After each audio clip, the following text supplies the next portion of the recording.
일부 의대생들이 온라인 커뮤니티에서 환자들이 응급실을 돌다 죽어도 감흥이 없다는 폐륜 발언을 한 것으로 충격을 주고 있습니다. 정부는 수사를 의뢰할 방침인데요. 법적 처벌이 가능할지 따져보겠습니다. 네, 걸그룹 뉴진스 멤버들이 유튜브 라이브 방송을 통해 25일까지 민희진 대표를 복귀시키라며 하이브를 향해 사실상 최후 통첩을 했습니다. 과연 하이브가 이 요구를 들어줄 수 있을까요? 자세한 내용은 임주혜 변호사와 함께 짚어보겠습니다. 어서 오십시오. 네, 안녕하세요. 네, 안녕하십니까. 자, 이제 추석 연휴가 불과 이틀 앞으로 다가왔습니다. 지금 의료 상황과 관련해서 오늘 오전부터 정부와 여당이 굉장히 숨가쁘게 지금 여러 대책들을 발표를 했거든요. 자, 일부 의대생들이 폐륜 발언을 했습니다. 지금 앞서 저희가 소개를 해드렸는데 어떤 내용인지부터 좀 말씀해 주시죠. 네, 좀 큰 충격을 주고 있죠. 지금 이 시간에도 많은 또 의료진들이 이 병원을 지키면서 환자를 돌보는데 매진하고 있습니다. 네. 이제 일부 의료 커뮤니티에서 지금 문제가 되고 있는 내용인데요. 해당 의료 커뮤니티는 이제 본인이 의대생이거나 이제 의사임을 인증해야지 활동할 수 있는 것으로 지금 알려져 있습니다. 이제 일부 게시판을 보자면은 지금의 의료 이 응급 대란 사태와 관련해서 환자가 더 목숨을 잃어야지 이 사태의 심각성을 인지할 것이다. 이제 이런 좀 극단적인 내용이 다수 게시가 되어서 국민들에게 충격을 주고 있고 눈살을 찌푸리게 하고 있는 상황인데 그 수위가 매우 높다 보니까 이와 관련해서 이것이 정녕 이제 의료인의 자세인가 이런 비판의 목소리도 나오고 있고요. 이것은 정말 극히 일부의 어떤 그런 분노의 표출이라던가 그런 부분이지 전체 다수의 의견은 아니다. 또 이런 반론도 함께 나오고 있는 상황입니다. 네, 놀라운 건 이런 글을 남긴 게 한두 사람이 아니라 꽤 여러 사람들이 올리고 있기 때문에 더 충격을 주고 있는데 의료계 내부에서도 자성의 목소리가 나오고 있다고 하더라고요. 그렇죠. 사실 이런 논란은 이 의료 대란의 본질을 왜곡하고 전혀 다른 차원의 문제를 야기시킬 수 있는 부분이기 때문에 의료계 내부에서도 당연히 자성의 목소리 나오고 있습니다. 과격한 의견을 이렇게 극단적으로 표출하는 것은 자제해야 한다. 지금 우리가 지금 추구하고자 있는 가치, 지금의 어떤 이 갈등의 근본이 되는 문제와는 전혀 거리가 먼 이런 부분들에 불필요한 소모적인 논쟁을 해서는 안 된다는 자성 어린 목소리도 나오고 있습니다. 예, 결국 정부에서도 관련 증거들을 좀 확보한 후에 글 게시자들을 대상으로 경찰에 수사를 의뢰할 방침인데 현실적으로 좀 처벌할 수 있겠습니까? 그렇죠. 지금 이번에 의료 커뮤니티가 문제된 부분들이 크게 두 가지가 있어요. 먼저 문제됐던 부분들은 지금 응급실에 지금 당직을 설 의사들 그리고 응급실에서 수술을 할 의사들이 부족하다 이런 이야기가 나오고 있는데 추석 때 자발적으로 뭐 당직을 서겠다, 뭐 병원을 지키겠다고 한 의사들의 명단 같은 부분 그리고 이번 의료 대란에서 이런 의료 사태에 참여하지 않는 의사들의 명단을 공개하겠다고 하고 있는 부분 이런 부분들이 먼저 1차적으로 문제가 되었거든요. 소위 말하는 뭐 블랙리스트 작성 이런 부분들이 문제가 되었는데 그 경우 이런 커뮤니티나 게시판에 특정 그런 의료인들의 개인정보를 공개한다면 개인정보보호법 위반이라던가 아니면은 경우에 따라서는 어떤 병원의 업무를 방해하는 업무 방해죄 네. 이런 부분들이 문제가 될 수 있는데 지금 이번 사안과 같이 단순히 어떤 커뮤니티의 혐오적인 발언, 폐륜적인 발언이라고 일컬어질 만한 과격한 표현을 다수 게시한 것이 그 자체로 어떤 사람, 특정인을 향하고 있는 것이 아닌 한 명예훼손이나 모욕으로 처벌을 할 수 없고 그 외에도 어떤 병원의 업무를 방해할 정도의 그런 부분들이 담겨 있다면 업무 방해죄도 생각해 보겠지만 그렇지 않다면은 딱 적용할 만한 어떤 형사법적 조항이 또 있는 것은 아니어서 수사 결과 내지 추가적으로 문제될 만한 부분들을 지켜볼 필요성이 있을 것 같습니다. 알겠습니다. 자, 다음 내용은 하이브와 민희진 전 대표 간의 경영권 분쟁이 계속되는 가운데 뉴진스 멤버들이 직접 입장을 처음으로 밝혔습니다. 어제 유튜브 라이브 방송을 켜고 사실상의 최후 통첩을 날렸는데 특히나 25일까지 복귀를 시켜놓아라라고 못을 또 박았더라고요. 이유가 뭘까요? 그렇죠. 많은 분들이 깜짝 놀랐습니다. 이 하이브 사태와 관련해서 이 뉴진스가 직접 이렇게 온라인 방송을 통해서 본인의 입장을 낼 것이다 예측 많이 하지 못했거든요. 네. 어제 갑자기 온라인 방송을 키면서 이 하이브에 대해서 뉴진스가 입장을 밝혔는데 그 내용을 요약해 보자면 25일, 오는 25일까지 네. 민희진 대표를 원래대로 돌려놓고 지금 뉴진스가 속해 있는 이 어도어를 정상적인 범위, 그러니까 원래 민희진 대표 체대로 돌려 돌려놔달라는 요구를 한 것입니다. 25일로 딱 못 봐봤어요. 그러니까 25일까지 돌려놔라라는 네. 것인데 현실적으로 지금 하이브 입장에서는 정관에 따라 그리고 이제 주총과 이사회를 거쳐서 대표이사 변경이 있었거든요. 그리고 지금 민희진 대표와의 갈등이 굉장히 극에 달해 있는 상황인 만큼 25일까지 돌려놓으라는 이 하이브 측이 이걸 하지 않을 가능성이 매우 높아요. 그렇다면은 25일이라고 못 박은 것이 그 이후에는 다음 단계, 법적인 다음 단계의 조치를 우리 뉴진스 측에서 하겠다. 이렇게 최후 통첩이 아니냐 이런 이야기가 나오고 있거든요. 그렇다면은 그 다음 조치라는 것은 지금 뉴진스는 하이브의 전속 계약이 되어 있는 소속 가수입니다.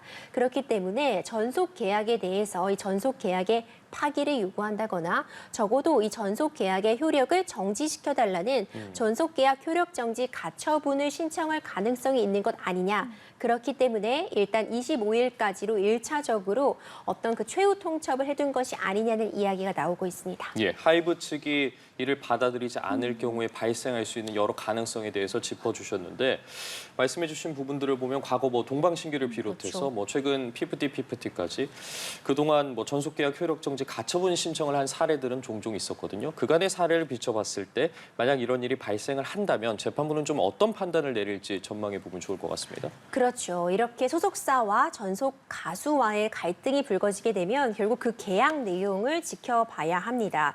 지금 이 하이브와 지금 이 뉴진스의 사태는 어도어라는 중간에 회사가 있긴 하지만 하이브가 어도어의 80%의 지분도 이미 갖고 있는 상황이었거든요. 예. 그렇기 때문에 실질적으로 이 뉴진스는 어도어에도 속해 있지만 하이브와 전속 계약이 되어 있는 그런 상태로 보이는데 결국 앞서 말씀해 주신 사례들 동방신기 사례도 있었고요. 뭐 피프티 뭐 이런 사례들이 있었는데 갈등이 있으면 일단 이 전속 계약에 대한 문제를 제기하면서 전속 계약의 효력을 일단 정지시켜달라 이런 가처분을 내는데 경우에 따라서 이것이 인정이 되는 경우도 있고 인정이 되지 않는 경우도 있습니다.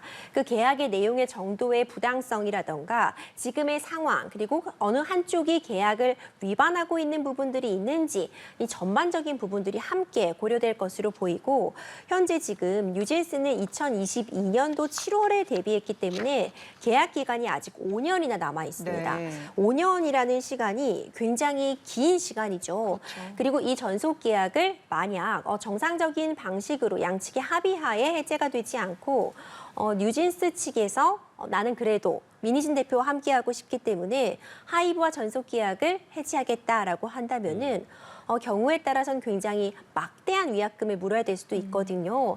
그렇기 때문에 여러 가지 법적으로도 복잡한 셈법이 오갈 수밖에 없는 상황으로 점쳐집니다. 예, 지금 민희진 전 대표는 지난달 27일에 해임된 상태입니다. 어도어에서는 프로듀싱 업무는 계속해서 민희진 전 대표에게 맡길 계획이라고 밝혔지만 민 전 대표는 여기에 대해서 거부한 상태 아니겠습니까? 이런 상황에서 어제 있었던 뉴진스의 입장 발표는 양측 간의 분쟁에 좀 어떤 영향을 미치겠습니까? 그렇죠. 양측이 굉장히 팽팽하게 맞서고 있어요. 하이브에서는 이런 대원칙을 내세웠습니다. 바로 경영과 실질적으로 이 아티스트를 관리하는 이 프로듀싱을 완전히 분리하겠다. 경영과 프로듀싱의 분리를 선언하면서 경영은 다른 사람에게 맡기고 프로듀싱하는 업무는 민희진 대표가 계속해서 맡아라라고 한 것인데 민희진 대표에서는 뭐 2개월 연장을 하는 그런 프로듀싱 계약 같은 부분은 체결할 수 없다. 네. 이런 식으로 나를 축출하는 부분에 대해서 프로듀싱 업무만 맡는 것은 허용할 수 없다고 하고 있습니다.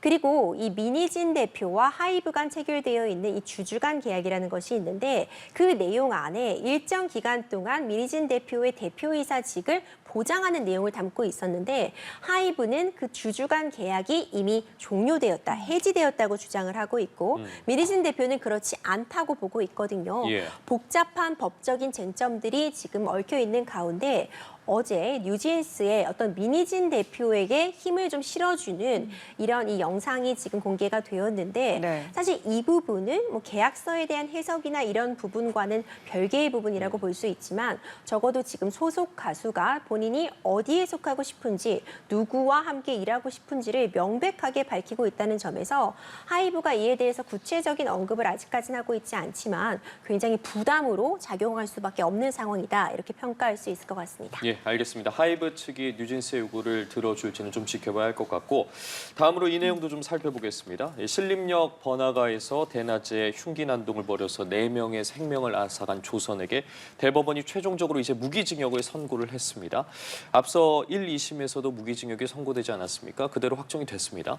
그렇습니다. 이 대법원에서도 최종적으로 이 무기징역을 내린 판결이 부당하다고 볼 수 없다. 그렇기 때문에 무기징역으로 선고를 확정했는데요. 굉장히 충격적인 사건이었습니다. 신림역 인근에서 말 그대로 흉기 난동을 부림으로써 굉장히 큰 피해를 야기했고 많은 국민들에게 정말 큰 불안감을 야기했던 사건이었거든요. 1심과 2심에서도 무기징역이 선고가 되었고 네. 이번 대법원에서도 국민들에게 불안감을 안기고 그리고 살인이라는 끔찍한 결과를 그리고 그 이후에도 어떤 반성의 정황보다는 본인의 죄를 좀 합리화하려는 그런 시도들 이런 부분들이 양형에 있어서 참작이 되었고 그렇기 때문에 현실적으로 지금 사형이 실질적으로는 폐지된 국가로 불리고 있는 우리나라에서 가장 중한형이라고 볼 수 있는 무기징역이 선고가 되었습니다. 네. 자, 검찰은 1심에 이어 2심에서도 사형을 구형했지만요. 역시나 대법원에서는 받아들여지지 않았습니다. 사실상 사형 폐지 국가로서는 최고의 형벌을 내린 거다. 이렇게 볼 수 있겠습니까? 그렇죠. 그러니까 우리나라 형법에는 아직도 사형이 있습니다. 그러니까 뭐 살인죄 같은 부분에 대해서 5년 이상의 징역, 무기징역 또는 사형에 처한다. 이렇게 사형이라는 형벌이 남아 있는 것은 맞지만 네. 지금 20여 년 동안 사형이 실제로 집행이 된 적도 없고요. 국제적인 기준을 봤을 때 우리나라는 지금 사형이 폐지된 국가로 분류가 되어 있어요. 그렇기 때문에 현실적인 그런 상황들을 고려했을 때 어떤 법적으로 내릴 수 있는 최고형이라고 볼 수 있는 무기징역을 내림으로써 이 죄질이 정말 무겁다는 점을 법원에서 다시 한번 확인해줬다 이렇게 평가할 수 있습니다. 네. 예, 그런데 무기징역을 선고하면서도 이 전자발찌 30년 부착명령도 함께 내렸거든요. 이게 무기징역 수에게 전자발찌 부착명령은 어떤 의미가 있을까요? 그렇죠. 이 부분도 좀 의아하실 수 있을 것 같아요. 무기징역이라는 것은 이제 계속 감옥에 갇혀 있는 것이다라고 생각을 하게 되실 텐데 전자발찌 부착 같은 경우에는 특정한 범죄를 저질렀을 때 나중에 사회로 돌아오게 됐을 때를 가정해서 그런 경우에 어떤 관리 측면에서 전자발찌가 꼭 필요한 그런 제도인데 네. 무기징역수라고 하더라도 일정 기간을 복무하고 나면은 우리나라는 현재 이제 가석방 없는 종신형이 도입이 되어 있지 않고 일반적으로는 특정한 기간을 지나고 나면 가석방 심사 대상에 오를 수 있거든요. 그렇죠. 예. 그렇기 때문에 물론 가석방이 누구나 된다는 것은 아닙니다. 하지만 적어도 그럴 가능성이 열려 있는 현재 이 형법 규정상 나중에 혹시라도 가석방 되는 경우를 대비하여 이런 전자발찌 부착 명령을 함께 병과하는 것은 충분히 가능한 조치입니다. 예, 알겠습니다. 오늘도 각종 사건들 다뤄봤는데요. 임주혜 변호사와 함께했습니다. 말씀 고맙습니다.